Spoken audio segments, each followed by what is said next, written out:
Hello guys, പൂക്കളെ ഇഷ്ടമില്ലാത്തവർ ആരാണുള്ളതല്ലേ? അപ്പോൾ റോസാപ്പൂക്കളാണെങ്കിലോ അടിപൊളി പെരുത്ത് ഇഷ്ടം. കഴിഞ്ഞ ദിവസം ടെസ്കോയിൽ പോയപ്പോൾ കണ്ട റോസാ ചെടികളാണ് ഇത് കേട്ടോ. ഒന്നും നോക്കില്ല, 4 അങ്ങോട്ട് വാങ്ങി ബില്ലടിച്ച് വണ്ടിയിലിട്ടു.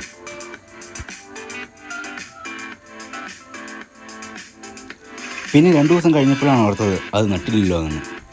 രാവിലെ തന്നെ ആ പരിപാടി അങ്ങ് ചെയ്യാമെന്ന് വിചാരിച്ചു. രാവിലെ തന്നെ സൗമ്യയ്ക്ക് ചെറിയ പണി അങ്ങ് കൊടുത്തു. പിന്നെ സഹായത്തിന് കുഞ്ഞൂസും കൂടെയുണ്ട്. എല്ലാത്തിനും മുമ്പിൽ നിൽക്കുന്നത് അവളാണ് കേട്ടോ. നടേണ്ട വിധം ഇതിൻ്റെ കവറിൽ പറഞ്ഞിട്ടുണ്ട്. അതിന് പ്രകാരം നമ്മളതിൻ്റെ കവറെല്ലാം അഴിച്ച് അതിൻ്റെ ക്ലിൻ ഫിലിം പൊതിഞ്ഞ് വെച്ചിട്ടുണ്ട്, അതിൻ്റെ റൂട്ട്സ്. അപ്പോൾ അതെല്ലാം റിമൂവ് ചെയ്ത് നമ്മൾ 1 മണിക്കൂറെങ്കിലും കുറഞ്ഞത് നമ്മൾ സോക്ക് ചെയ്യാൻ വെക്കണം എന്നാണ് പറഞ്ഞത്. അങ്ങനെ നമ്മളത് ഓരോന്ന് പൊട്ടിച്ച് കവറിൽ നിന്ന് അഴിച്ച് നമ്മളത് സോക്ക് ചെയ്യാനായിട്ട് വെക്കുകയാണ്. കുഞ്ഞൂസ് തീരുമ്പോൾ ഓരോന്ന് എടുത്ത് മമ്മിക്ക് കൊടുക്കുന്നുണ്ട് കേട്ടോ.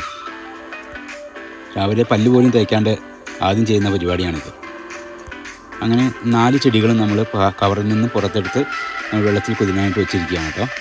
അപ്പോൾ അത് മാറിപ്പോകാണ്ടിരിക്കാൻ നമ്മൾ അതിൻ്റെ കവറും അതിൻ്റെ പേരോട് കൂടിയ കവർ നമ്മൾ അതിനോടൊപ്പം വയ്ക്കുന്നുണ്ട്. പുറത്ത് അത്യാവശ്യം നല്ല തണുപ്പുണ്ട് കേട്ടോ. അപ്പോൾ നമ്മൾ പ്രത്യേകം ചട്ടിയൊന്നും വാങ്ങിച്ചിട്ടില്ല. നമ്മളെ പഴയ ബക്കറ്റുകളിലാണ് നമ്മൾ നടാൻ പോകുന്നത്. ബക്കറ്റിലെ മണ്ണ് കുറച്ച് കട്ടിയായിട്ടാണ് ഇരിക്കുന്നത്. അത് നമ്മളൊന്ന് ലൂസാക്കി ഒന്ന് എല്ലാം സെറ്റാക്കി എടുക്കുന്നുണ്ട്. അങ്ങനെ എല്ലാ റോസാ ചെടികളും ഓരോന്നായി നമ്മൾ പ്ലാന്റ് ചെയ്യുകയാണ്. അതുപോലെ തന്നെ ഞങ്ങൾ കഴിഞ്ഞ 2 വർഷം മുമ്പ് വാങ്ങിയ ആപ്പിൾ ചെടികളാണ് കേട്ടോ ഈ സൈഡിലിരിക്കുന്നത്. അതിൽ നിന്ന് നമുക്ക് ധാരാളം ആപ്പിൾ നമുക്ക് കിട്ടിയിട്ടുണ്ട്. അങ്ങനെ നമ്മൾ ആ പ്ലാസ്റ്റിക് എല്ലാം റിമൂവ് ചെയ്ത് നമ്മൾ നട്ട് കഴിയാറായിട്ടുണ്ട്.